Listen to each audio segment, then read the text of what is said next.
हाय, good morning, नमस्कार. स्वागत आहे तुमचं माझ्या आत्ताच्या ब्लॉगमध्ये. तर कशा आहात? मस्त मजेत. तर बऱ्याच जणांच्या कमेंट आल्यात की पुष्पा स्कॅनर दे. तर भावांनो बहिणींनो, मी स्कॅनर महागच दिला होता, पण मी तो डिलीट केलाय. कारण मला एका बी माणसानं मदत केली नव्हती, त्यामुळे मला भरोसाच नाही की कोणी मला पैसे देईन. उगा माझा तो अपमान झाल्यासारखं होतंय आणि मला नकोय कोणाची मदत. ठीक आहे, मदत घेऊन काही उपयोग नाही. तुम्ही आज मदत करता पण अख्खं आयुष्य मला काढायचंय. ठीक आहे, थँक्यू मला म्हणल्याबद्दल की आम्ही तुला फुल नाही फुलाची पाकळी तर मदत करू. त्यांना मनापासून त्यांचे आभार. आता मी निघाले बघा काम.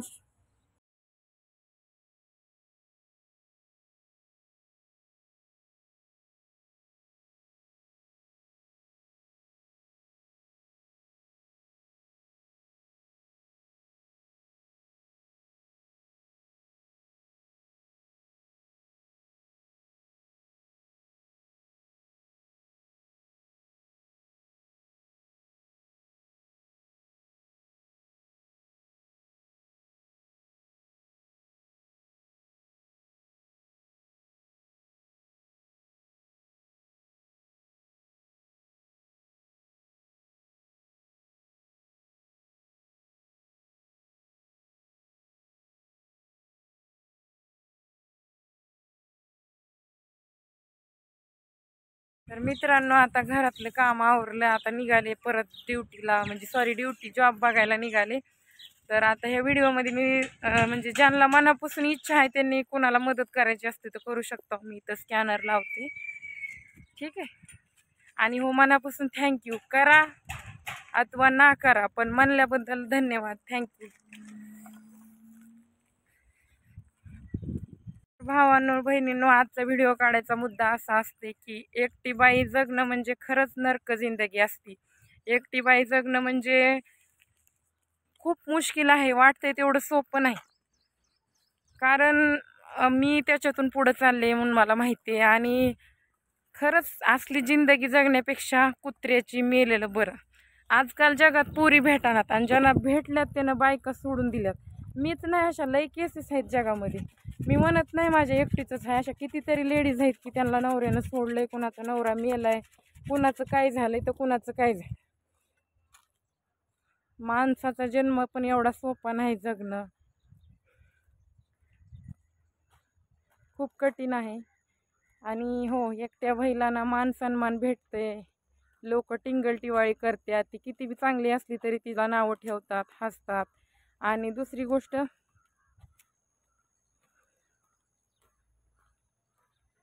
तिला कुठंच किंमत राहत नाही, कुठंच. तसं माझं पण आयुष्य नरक होऊन गेलंय. जगण्याची इच्छा नाही, पण 2 लेकरांसाठी जगायचंय फक्त आता.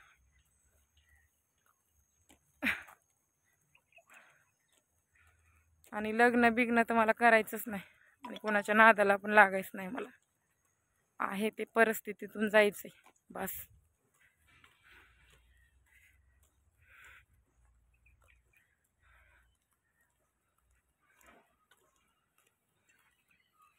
बघते तुमच्या सगळ्यांच्या आशीर्वादानं कुठे जॉब भेटला तर भेटला, नाही भेटला तर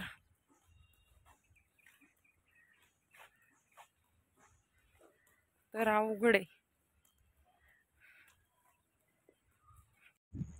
तर भावांनो बहिणींनो, हे काही पण लेडीज सोबत आली माझ्या कामासाठी, तेव्हा ती भिवून पळायली. व्हिडिओमध्ये यायचं नका म्हणायली. तर रात्री पुण्याला खूप पाऊस झालाय.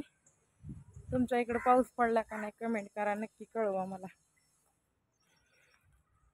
लय रडले बघा, लय रडले अक्षरशः.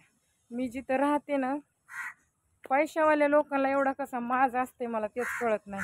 देवाने दिलंय म्हणजे एवढं बी एखाद्याची बेकदरीसारखं वागू नयेत असल्या लोकांनी.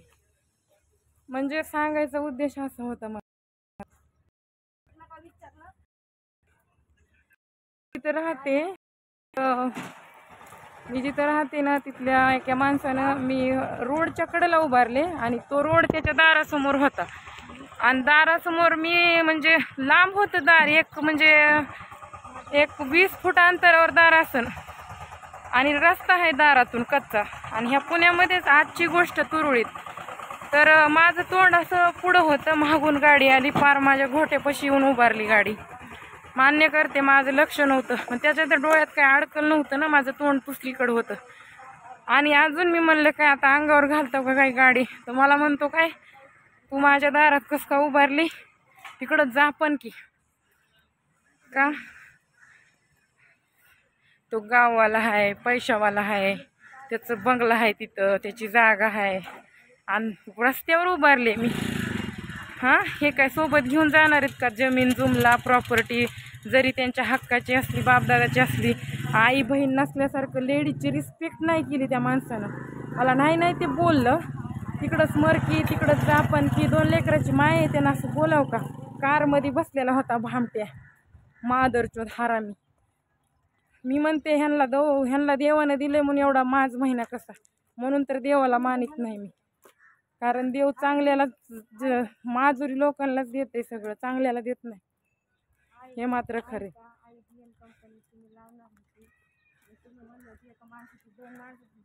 नासके लोक आहेत असले. आणि खरंच ह्या पुण्यात ज्यांच्याकडे प्रॉपर्टी आहे ना, ते मादरचोद लोक आहेत लई. मला बेइज्जती करून बोलला तो माणूस, का तर मी उभारले तिथं आणि चुकी त्याची. मग तेव्हा मला कळालं की खरंच यार आपलं किती वाईट आहे, किती नरक जिंदगी आपली. चांगले लोक नाहीत ह्या जगामध्ये, खूप बेकार वाईट लोक आहेत.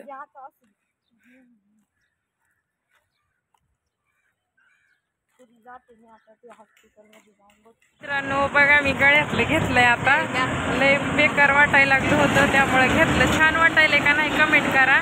30 रुपयाला घेतलंय बघा, मस्त वाटायलंय ना.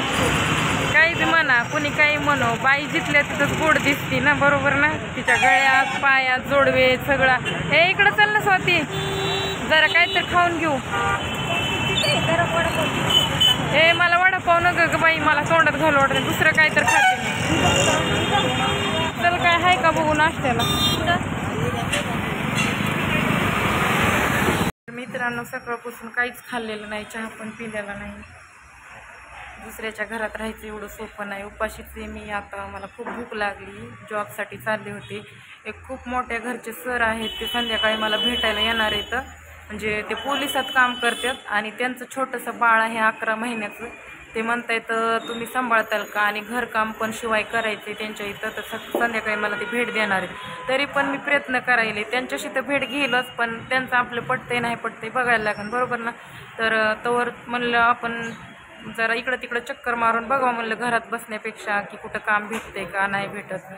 तर बघते, जर त्यांना ओके वाटलं, चांगलं वाटलं तर मी जाईल तिकडं कामाला नक्कीच. पण आता पण प्रयत्न करायला म्हणलं 2 घास काहीतरी खावं आणि जावं. तर एका ताईनं मला कमेंट केली की तिची पण खूप वाईट परिस्थिती आहे. तर ताई मी समजू शकते, फक्त तुम्हाला कमेंटमध्ये सांग की मी तुझ्या चॅनेलला सबस्क्राईब पण केलं आहे आणि छान व्हिडिओ आहेत तुझे. तर मला कमेंटमध्ये सांग तू कुठं राहतेस ते, तुला मी माझा म्हणजे मी कॉन्टॅक्ट नंबर देते नेक्स्ट व्हिडिओमध्ये. तर आणि तुझी भेट पण घेईल मी आणि तुला म्हणजे थोडंफार मार्गदर्शन करेल. तू पण बघतेस माझे किती हाल आहेत ते, आणि मला म्हणजे जे अडीअडचणीत पडलेले, कारण मी त्या कठीण परिस्थितीतून चालले, त्यामुळे मी नक्की तुला थोडीफार हेल्प करेल किंवा म्हणजे व्हिडिओ कसे टाकायचे कसे नाही चांगली मदत करेल मी तुला, एवढं तर करू शकते मी. तर भावा आणि बहिणींनो, ज्यांना मला म्हणजे मदत करायची होती त्यांना मी थंबनेलवर स्कॅनर देते, त्यांनी मला तिथं मदत करा जर करायची असेल तर, नाही तर नका. पण मी आहे त्या परिस्थितीत, ठीक आहे. तर जाईल आजच्या उद्याचे दिवस निघून कुठंतरी काम भेटेल आणि नक्की चांगलं होईल. काही लोकांना वाटते आमच्या म्हणजे जे माझे विरोधक आहेत त्यांना आमच्या वाचून इथं राहते, माझं कुणा वाचून राहत नाही. मी खूप खंबीर केलं आहे मला देवानं, माझ्यासारखं खंबीर कुणाला केलं नाही. त्यामुळे मी हार मानत नाही, मी पुढं चलते आणि नक्कीच मी लाथ मारेन तिथं पाणी काढल एक ना एक दिवस. तर व्हिडिओ आवडला असता तर लाईक कमेंट शेअर नक्की करा. आणि हो, आता लगेच नेक्स्ट व्हिडिओ मी दुपारून टाकणार आहे, तुम्हाला लगेच बघायला भेटेल. तर चला थोडं काही खाऊन घेते. तुम्ही पण नाश्ता केला नसेल तर या खायला. इडली सांबर खात आहे मी, म्हणजे ऑर्डर केली आहे इडली सांबर. असं नका समजू माझ्याकडले मोठे पैसे आहेत, पण भूक लागल्यावर पर्याय नाही. घरात काहीच खायला नव्हतं, त्या म्हणजे ज्यांच्या इथं राहते त्यांनी आपल्या पुरता स्वयंपाक करून जीवन निघून गेले, पण माझ्यासाठी काही राहिलं नव्हतं, त्यामुळे मी बाहेर आले जेवायला. तर चला काळजी घ्या, बाय बाय. देते मी वरती स्कॅनर. कुणाला 1 रुपयाची मदत करू वाटली नाही तर करू शकते. आता मी फोनपे नंबर तर देऊ शकत नाही, कारण मी त्या दिवशी व्हॉट्सअप नंबर दिला तर मला भरपूर जणांचे मेसेज आले. म्हणजे 8000 सबस्क्रायबर, सगळेच लोक मेसेज करतात. कोण चांगलं असते कोण वाईट असते, त्यामुळे आय एम सॉरी. बाय.